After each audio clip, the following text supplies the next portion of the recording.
ang pagkain namin, tinapay tsaka kape. Sa maghapon na ho yun. Almusal, tanghalian, merienda na yan. Masa iniisip ko may tubig kami, papaligo man lang. Anong pangalan nitong lugar nyo? Bernardino. Anong problema dito? Lagi daw may gulo. Kapag titignan mo ang Metro Manila from the air, kitang-kita mo yung lawak ng agwat sa pagitan ng mga may kaya at sa mga wala.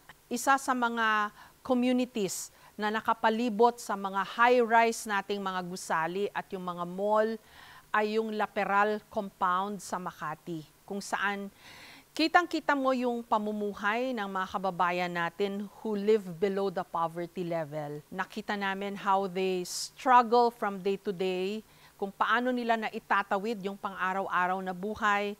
Pero through it all, makikita mo rin yung human spirit, kung gaano katatag ito in the midst of so much adversity, yung kagustuhang mag-survive at mabuhay pa rin kahit na napakahirap, gagawin ang lahat.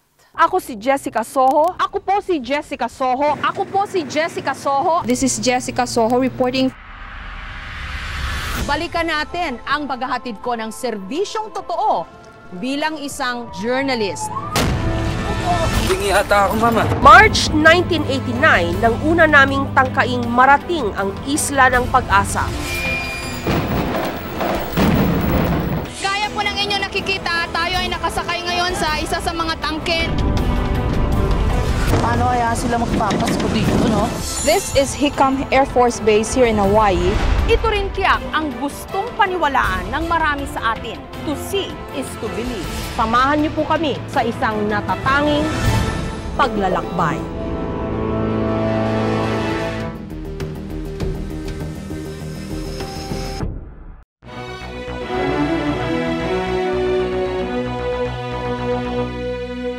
Sila ang higit na nakararami sa Metro Manila. Pero kilala ba natin sila? Naiintindihan ba natin ang kanilang kalagayan? Nasa sentro ito ng marangyang mga lugar sa Makati, ang Ayala at Forbes Park. Mula EDSA, natatakpan naman ito ng funeral parlor para pa rin sa mga may kaya. Ilang hakbang lang, isang kubling mundo na hindi naman kaiba sa marami sa atin. Ito ang Laperal Compound, sa puso mismo ng pinakamayamang syudad ng Pilipinas. 3 ektarya lang ang laki nito, pero sa maniwala kayo o hindi, 30,000 nilalang ang dito'y nagsisiksikan, namumuhay na ayon nga sa kataga, mahirap pa sa daga.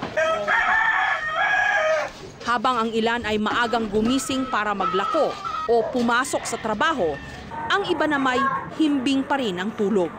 Kauuwi lang kasi galing ng night shift. Nagbayad ako. Tapos ako, tinapos. Yan lang ho ang pagkain namin, tinapay tsaka kape. Sa maghapon na ho yun. Almusal, tanghalian, merienda na yan. Masa iniisip ko may tubig kami, papaligo man lang.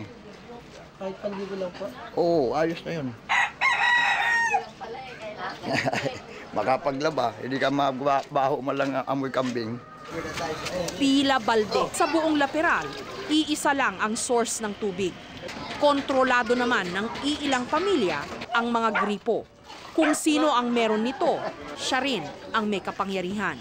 Dalawa at saka isang chisir. Dito kinabuboy, alak ang pang-almusal.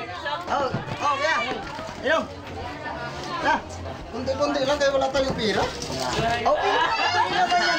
Pwede naman yan pag pangpainit lang sa katawan. Sa Lunes, mga apply na tayo sa Lunes. Ay, palagi na lang kayong Lunes ng Lunes, hindi na kayo nag-apply. Nag-apply na ako, yung iba siguro. Ang dami-dami naman ang mga tambay. Dahil nagsisira na raw yung mga kumpanya. May trabaho naman. Bitin naman ang sahod, kaya ayaw ng mga tao na... Yung mga sabgon ba, mga bitin? Ano ba talagang ekonomiya natin ngayon? Talagang papagsak na ba o paangat pa? Kaya tagay lang muna. Tagay-tagay, kasabay ang konting usaping politika, pantawid gutom. Ganito lang talaga kami. Pagkanta-kanta dito kasi wala pang trabaho. Sa Lunes, ewan ko lang kung tanggapon pa kami sa Lunes.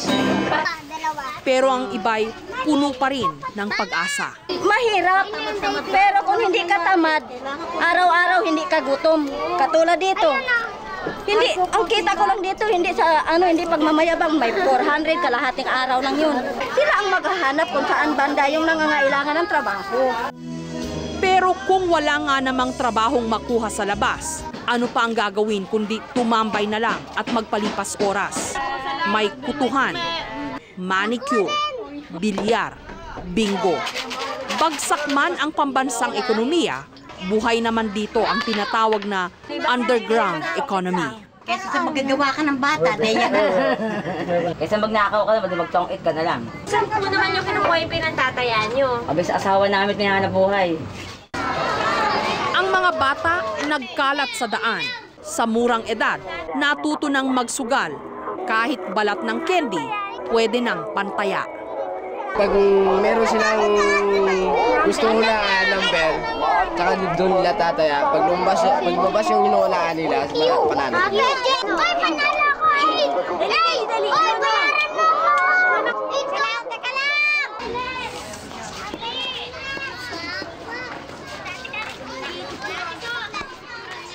Sa bandang dapit hapon nabubuhay ang laperal at ang basketball court na ito ang sentro ng aktibidad. Kumusta ho kayo dito? Saan man kami magpunta, nakabuntot ang pulo-pulutong na mga bata. Lahat sila gustong makiusyoso sa aming ginagawa. Anong pangalan nitong lugar nyo? Bernardino! Anong problema dito? Lagi may gulo! Ha, ano? Lagi daw may gulo! Lagi magulo. Bakit magulo dito? Maraming nag-aaway.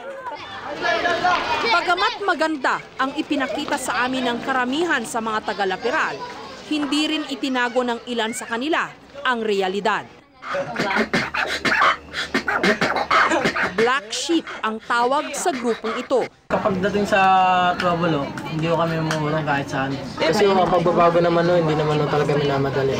Kung saan dumarating mo yun. Tad ng tattoo ang kanyang katawan, tanda ng pagkakapasok sa kulungan.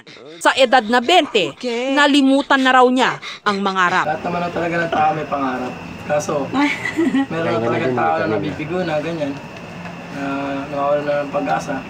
Habang kasama namin ang nagkagulo sa labasan. Maganda, tumawag ka ng barangay para mapunta ka doon. May nag-away sa inuman. May napalo ng bote sa ulo, pero agad itong nadala sa ospital. Bilang kasama rin pumasa yun. Walang kamalay-malay si Hector. Kuya pala niya yung napalo. Sa tansya ng aming crew, kung wala lang sila doon, tsak tinuntun ni Hector ang nanakit sa kanyang kuya nung ding oras na yon. Tapos kayo, meron nga dumaan eh. Ito siyempre kapatid ko yun. Wala naman ang mangyari kung dalawin ko eh. At least malalaman natin kung sino yung gumawa sa kanya. Babawi ko na lang. Hindi raw uso rito ang magsumbong sa pulis. Abala lang. Mas mabilis ang hustisya kung isa kamay na lang ang batas.